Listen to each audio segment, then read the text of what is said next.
Azerkeş elleri göğe yükselir. Inter seninleyik, Inter gol deyir. Yaşıl meydanlardan zaferler gelir. Seni alkışlayır daim bizim halk. Aldın beynelmiler, özün beynel halk. Ezelden sevilir bu yerde futbol. Doğma yurdumuzun sevimlisi ol. Futbolun bezeyi vurulan her gol. Qələbəyə doğru gedir çətin yol. Sen kuboklar kazan, sen çempiyon ol.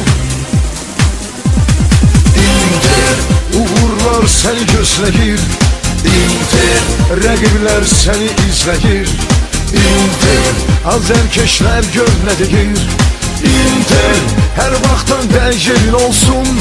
Inter çempionluq sənin olsun.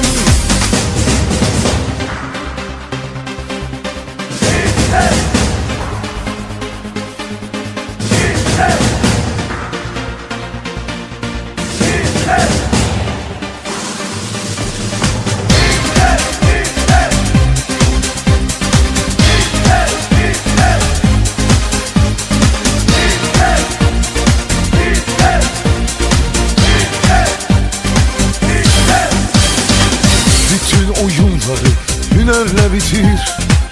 Əziz Bakımıza şöhrət şan getir. Mehriban dostları sevince getir. Sevindir her zaman odlar ülkesin. Özge diyarlardan koy gelsin sesin. Inter uğurlar seni gözləyir. Inter rəqiblər seni izləyir.